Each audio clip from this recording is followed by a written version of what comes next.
dia, paz do Senhor, amém? Bom dia! Bom dia! Agora ficou melhor. A Kátia, ela já me apresentou, né? Deixa eu dizer também que eu sou membro da Igreja Congregacional em São Pedro da Aldeia.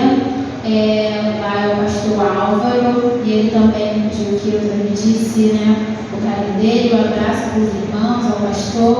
Muito obrigada, pastor, também pela oportunidade, porque eu sei que confiar o lugar, né, o altar, não é algo simples, e é com temor e tremor que eu estou aqui também, porque apesar de eu ser professora, não é a mesma coisa quando a gente vai falar sobre a palavra do Senhor, né? É muito mais denso do que dar uma simples aula, porque o Senhor a gente tem nossa devoção, nosso tempo. E como a Kátia falou, sou ex-aluna da Kátia, né? Nós nos tornamos amigas, e para vocês já começarem a ver como que Deus faz as coisas, como que Ele trabalha em nossas vidas. E que Deus é o mesmo ontem, hoje e será eternamente. E que Ele pode fazer ainda mais do que Ele fez na minha vida, pode fazer na vida de cada um de vocês que está aqui, pode fazer na vida de vocês, independente da idade que vocês tenham, independente das condições econômicas, independente do ambiente. Basta você ter o quê? Um coração igual ao Senhor. Basta você guardar o seu coração e Ele pode fazer muito, muito mais. E antes de eu começar aqui a palavra que o Senhor colocou no meu coração, eu gostaria de falar um pouco sobre mim. Posso, Kátia? Muito obrigada, então. Eu moro hoje em São Pedro da Aldeia, mas anteriormente eu morava em São Gonçalo. Vocês conhecem São Gonçalo? Já ouviram falar? Geralmente as pessoas não falam bem de São Gonçalo, sabe? Geralmente a gente, quando ouve falar de São Gonçalo, é sempre uma situação meio tensa, né? De perigo e tal. Mas assim, eu nasci em Niterói, mas eu fui criada em São Gonçalo. Apesar dos meus avós serem de São Pedro da Aldeia, eles foram para São Gonçalo tem 50 anos já, deve ser, atrás. E eu morava lá com a minha família, com os meus pais. E teve um momento das nossas vidas em São Gonçalo ainda, que o meu pai sentiu no coração que lá não era o lugar onde nós deveríamos ficar.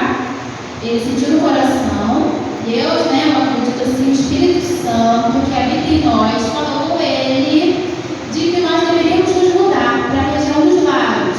A gente já vinha aqui passear, nós temos alguns familiares, né, porque eu falei que a minha avó veio daqui, então a gente tinha algumas pessoas aqui que não eram tão próximas, mas que residiam aqui e faziam parte da nossa família, apesar de não serem parentes tão próximos. Ficaram depois, já que a gente veio para cá. Nessa ocasião, vou falar uma coisa para vocês. Eu detestei a ideia de vir para cá. Detestei, fiquei com raiva, e a partir daquele dia que meu pai falou que nós viríamos para cá, minha oração foi: eu não vou, Deus, o Senhor mude o coração do meu pai, porque a partir de agora eu vou falar que eu vou morar com a minha avó. E aí, porque minha avó morava acima da minha casa. E aí eu chorava, eu estava no ensino médio na época, e eu me lembro que eu chorava e falava: não, Deus, eu não quero, eu não vou. Por que meu pai colocou isso na cabeça dele? É uma coisa que ele escolheu, ele não perguntou se eu queria, enfim. E eu disse que estava pronta, né, dizer para eles, para minha mãe, que eu não queria, mas eu sou filha única. Então, pense, né? Como que ia ser isso? E eu orava para o Senhor trocar, mudar o coração do meu pai, mas na verdade, Deus mudou, foi o meu coração, não foi do meu pai. E eu deixo aqui uma coisa para vocês: independente, né, das decisões que os pais de vocês tomarem sobre a vida de vocês, às vezes podem não entender mesmo, assim. Falar: meu Deus do céu, da onde que meu pai e minha mãe estão pedindo, me pedindo, me mandando fazer uma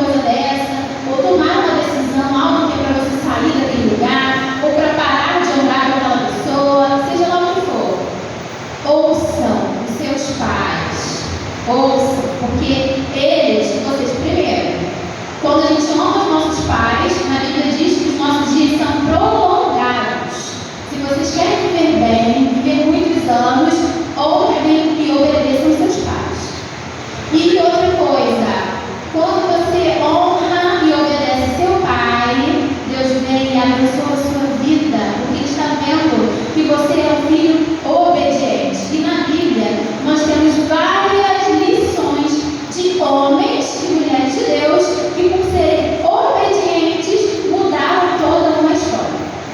E deixa eu caminhar um pouquinho mais rápido, até para a gente entrar aqui. E Deus, através da palavra dele, foi a primeira experiência que eu tive audível de ouvir, porque ninguém estava comigo naquele quarto, no meu quarto. Então foi o próprio Senhor que falou: abra a Bíblia em Salmos 45:2. Eu vou falar para vocês o que diz lá. Diz assim: filha, assim mesmo que diz, filha, vê e dá atenção, esquece do teu povo, da casa do teu pai. E ali eu chorei, me arrependi do que eu estava fazendo e falei: pai, mãe, eu vou. Por que eu estou falando isso? Porque aí que tudo mudou. Quando eu obedeci e vim, o Senhor me abençoou. Porque qual é a minha ideia? Se eu for para a região dos lagos, eu não vou fazer a faculdade que eu quero. Por quê? Porque eu queria estudar em Niterói, no Rio. Meu sonho era entrar para a UFRJ, para a UF, e estudar lá, perto dos meus amigos, perto dos meus familiares. E eu não sabia nem da existência de faculdade aqui. Na verdade, era novo aqui. Então eu falei: meus sonhos vão ser frustrados, eu não vou fazer o que eu quero. Ai, você não está vendo que o que eu quero fazer nutrição aqui, se eu for para lá, eu não vou poder. Imagina, como que eu vou sair lá de Tamoios e ir para Niterói e para o Rio? Aí eu falei: nada a ver. Vim, começamos a pesquisar. Meu pai: não, mas o Senhor, eu tenho certeza, Deus vai fazer algo, porque Deus colocou no meu coração. Então, sonhos do Senhor nunca são frustrados. Enfim, nós procuramos, até que um dia, eu ainda não conheci muito bem aqui, lá em Minas Gerais, um segurança falou assim, quando nós estávamos procurando, falou assim: você já foi a Macaé? Aí eu falei assim: Macaé? Não, nunca fui. Aí ele falou assim: pois é, mas eu acho que lá pode ter o que você está procurando, porque eu ouvi dizer que abriu uma faculdade lá, não tem muito tempo. Irmãos, eu tinha feito Enem na época, e eu falei: será? Vou escrever aqui no SISU e vou colocar Macaé para ver se aparece. Não é que apareceu, gente. Tinha uma faculdade inaugurada há poucos anos, né? Isso foi em 2012, tá? Isso que eu estou contando, 2012. E aí tinha lá o curso que eu queria fazer, que era nutrição. E eu falei: Senhor, então agora vai. E eu fiquei assim, impressionada, porque eu nem sabia da existência da UFRJ aqui na região. E eu comecei a me preparar para aquilo. E no momento de me preparar, o Senhor foi trabalhando na minha vida. Foi um caminhar, um processo que Deus foi mudando no meu coração. E assim, eu falo para vocês: se Deus tem, se não, vou mudar. Deus tem uma promessa, um propósito na vida de cada um de vocês. Então, nada do que Ele prometeu pode ser frustrado. Ele vai cumprir. Só que você tem que estar debaixo da dependência do Senhor também. Você precisa ser obediente. Você precisa ter um coração igual ao do Senhor. O tema que eu trouxe aqui para falar com vocês hoje foi amando a Deus no mundo. Por quê? Porque eu entrei na faculdade que eu queria, o Senhor me abençoou. Eu vejo também pela minha obediência aos meus pais, o Senhor me concedeu a graça de entrar na universidade, na UFRJ. Foi lá que eu conheci a Kátia, e depois o Senhor direcionou que eu deveria fazer o meu TCC com ela. E eu tinha tido aula com a Kátia há muito tempo. Ela era do ensino básico, ela não era professora do curso de nutrição, mas aquilo ficou no meu coração. E quando chegou na época do TCC, eu falei: vou procurar a Kátia. E aí foi assim que eu encontrei a Kátia, e o Senhor continuou trabalhando, uma mulher de Deus. Então, assim, eu vi a mão do Senhor também cuidando de mim, porque entre vários professores, Ele colocou a Kátia na minha vida. E eu vou pedir para os irmãos me ajudarem a abrir as suas Bíblias em alguns textos. Eu vou falar aqui para a gente poder adiantar. Deixa eu pegar aqui no celular, porque o professor, quando fala, vocês sabem, né?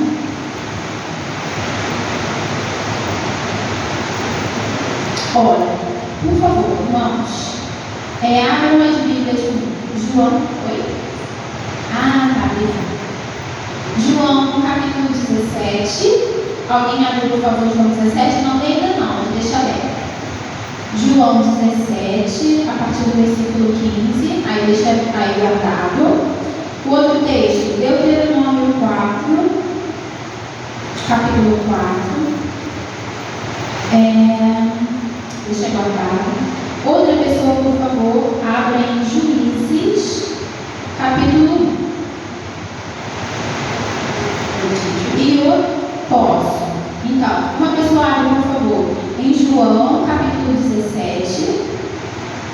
Outra pessoa abre em Deuteronômio, capítulo 4. Outra pessoa abre em Juízes, capítulo 1. E outra em 1 João 2, capítulo 2. Nem estou pontuando. E já começando, então, o tema é amando a Deus no mundo. Deus honra os que não se contaminam. Vocês podem falar comigo, amando a Deus no mundo? Vamos lá? 1, 2, 3. Amando a Deus no mundo. Pode passar a imagem, por favor? Muitas vezes, a gente pensa que para amar a Deus no mundo que a gente vive, indo à escola ou na sociedade, né, no entorno, é impossível. Para eu amar a Deus, parece que só vivendo numa bolha é que eu vou conseguir me distanciar dos prazeres mundanos, né, das situações que venham contaminar o meu coração. Pode parecer até uma situação confortável, você ficar isolado dentro de uma bolha para não se contaminar com as outras coisas, para viver ali o seu mundinho como você acha, né, da forma de não se contaminar e não fazer as coisas que desagradam a Deus. Mas será que isso dá resultado? Viver numa bolha? Vocês acham que isso dá resultado? Viver afastado numa bolha, você lá isolado? Não dá resultado. Por quê? Porque mesmo que eu viva numa bolha, afastado de tudo, se eu tiver no meu coração uma devoção, um amor por coisas erradas, não adianta, isso não vai mudar nada no meu coração, não vai mudar minha vida, eu não vou ficar mais íntima do Senhor por conta disso. Então, viver numa bolha não dá resultado. Pode passar, por favor. E além disso, nossa natureza é pecaminosa, né? Lá em Salmos já diz que o salmista Davi falando, né, que em pecado me concedeu a minha mãe. Então, ainda que eu viva numa bolha, se eu não pedir ao Senhor para modificar meu coração, minhas vontades, minhas atitudes, não adianta, porque a nossa vida, o nosso coração já é tendencioso a fazer coisas que desagradam a Deus. E aí nós precisamos de Deus, de Jesus, para nos ajudar a cada dia. E essas duas imagens são de monastérios. Na época medieval aí, olha só. Olha essas duas imagens.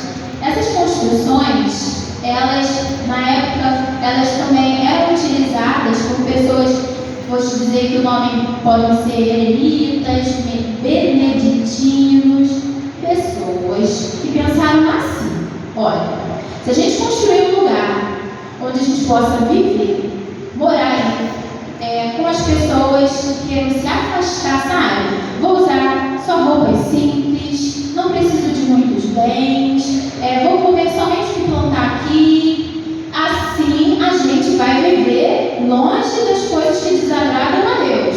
E aí aqui dentro a gente vai conseguir ter uma vida de devoção, de oração, de jejum. Então eles acreditavam que vivendo em monastérios, coloquei ali, os primeiros monastérios cristãos apareceram a partir do século depois de Cristo no Egito e na Síria. Então o que acontece? Eles pensando, né? Se a gente viver num monastério, uma construção longe de tudo, de todos, e ali só junto com as pessoas que estão ali naquele lugar, trabalhando ali, usando só do que eles produziam, aí sim, eu tenho uma vida de devoção, e aí sim eu vou me aproximar de Deus, ter uma vida íntima com Deus. Mas só que isso também